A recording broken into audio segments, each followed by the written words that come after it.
Hi guys, maglagay tayo ngayon ng fertilizer sa ating mga halaman. Ito na po. Lagyan po natin. Lalagay po tayo kung mga yan. Ito na po yung fertilizer. Sasabog po natin. Yan po. Yan po.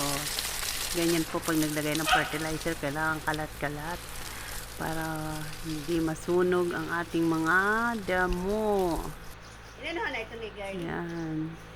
Hindi niya ginupit. Ang dami po niyan. Yan. Ang gandong po sa labas, lalagyan natin ng fertilizer. Kailangan po ng fertilizer para gumanda, maging green ang ating mga halaman. Oo, nandun po tayo sa likod. Kasi malawak po yung garden namin, kaya yan, nandun po ako sa dulo dyan, yan. Sinasabugan ko po ang bawat damo yan. Kailangan po kalat-kalat kasi mahirap na baka masunog. Dami po kasi dyan, yan. Fertilizer. Kailangan natin sabugan ng pakalat. Ayan. Ano po. Nagsasabog na po ako dyan ng fertilizer. Nandun na po ako sa dulo-dulo. Na po sa dulo. Yan na po. Yan. Kailangan ng maraming. Kailangan po ng maraming tubig din yan pag dinilig. Para di masunog yung tubig pag dinidilig. Nandyan po ako sa likod niyan, sa dulo yan. Inayos ko po yung camera dahil lilipat po ako ng pwesto. Yan na po. Oh, sabog na ulit po ako dyan ng fertilizer. Pupunta na po ako doon sa may gilid. Yan, si Sheila po yan, nagwawalis po siya. Inaalis niya po yung mga dumi-dumi, mga tinanggal namin damo-damo. Yan. Yan po. Kailangan po natin ng linisin para maganda po yung tingnan ng ating mga garden. Hindi siya kalat-kalat. Wala po, inibangan po namin yan tuwing hapon. Yan po, mag-garden kami dyan sa labas. Ayan. Tapos nakikita po niyo yung mga bahay dyan. Mga kapitbahay po namin yan. Mga rich kids po sila dyan. Mga kapitbahay. Ayan. Si Sheila po, ayan. Ang bilis po ni Sheila magwalis. Ayan. No. Ayan po, nandun na po kami sa dulon-dulo dyan. Nakatago yan. Si Sheila, para po siya, yan, dinidilig ko na po ng tubig. Kailangan po dyan maraming tubig para matunaw yung fertilizer. Yan, kailangan po natin talagang alagaan ang ating mga halaman para maging maganda, maging fresh palagi sila. Mga ka-guys, mga kamamis, mga kananays, yan po. Dilig-dilig po tayo. Mga matataba kami dyan. Labas-labas yung mga bilbil namin po dyan, Pasensya na po, talagang mataba kami dyan. Yan, ang bilis, di po ba? Yun yan na po talaga. Ang sarap po ng feeling pag ikay nakapag ng garden. Ayan, maganda na po siya. Nawawala po yung ating stress pag tayo nakakapag-garden. Diba? Ang ganda, ang sarap po ng feeling yan. Yan dilig-dilig po kami dyan. Ayan, ninayos ko po yung camera. Lilipat po kami dyan. Ayan. Ayan, dinilig ko ng bawat gilid. Kasi marami po dyan na mga tanim na santan, mayana. Marami po tanim dyan si Sheila na mayana, bagong tanim. Kaya kailangan diligan. Ayan. Alam na palagi na lang kami nag-garden dyan. Yan. Ito yung kaganda po ng kapitbahay namin dyan ng bahay. Di ba? Yun, nagsabog na naman ako ng fertilizer kasi kulang doon sa part na yun. Kailangan natin dagdagan ng fertilizer. Diyan po tayo. Ganyan po talaga ang buhay. Kailangan natin mag-fertilizer para gumanda ang mga halaman. Ayan. Nandun po ako niyan sa likod, dun po sa dulo-dulo kasi malawak po yung garden namin dito. Ayan.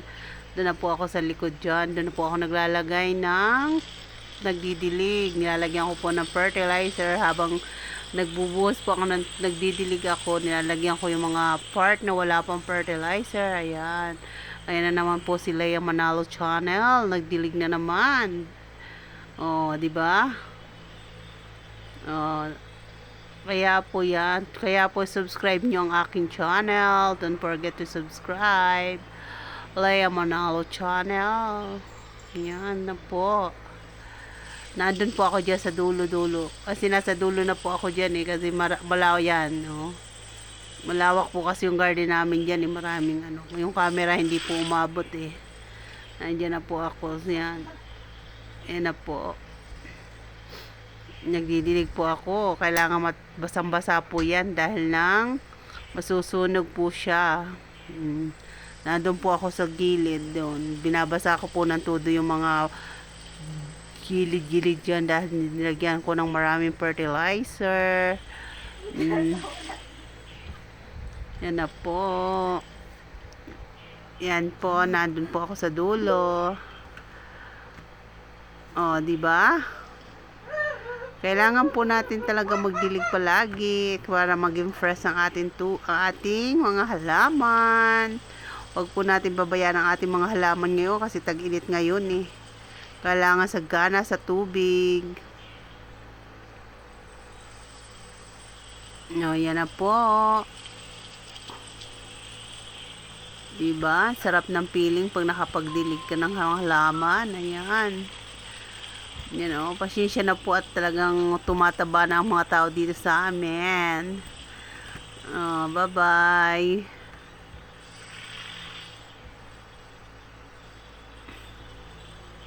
Di po ba? Ang sarap ng ano, pag nadiligan, fertilizer pa more. Yan. Seryoso po ako dyan dahil gusto ko pong matunaw ang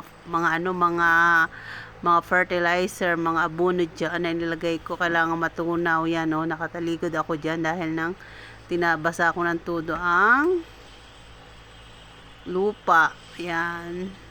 Para matunaw yung kanyang fertilizer. Yan po. Ganyan lang po yung routine natin sa araw-araw.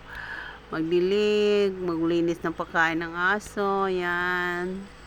Magluto, ayan. Ayun po si Sheila nasa labas. So,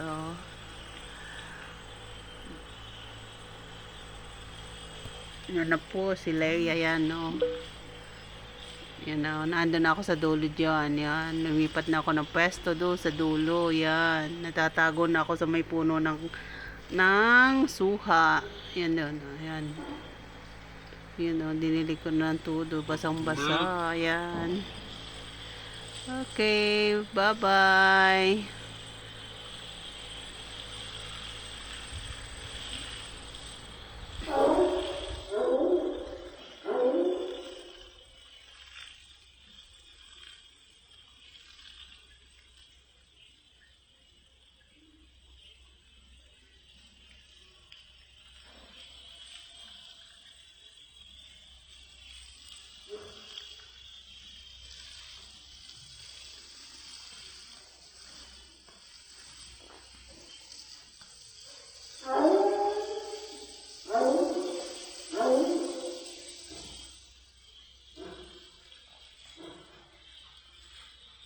Paloy kita eh. Papaterlizer pa kami.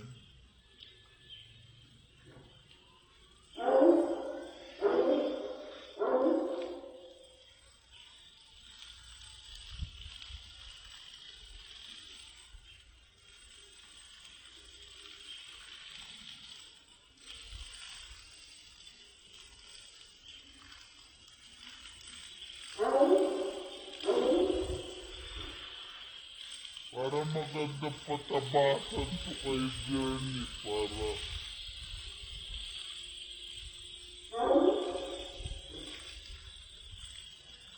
sumulay na maganda.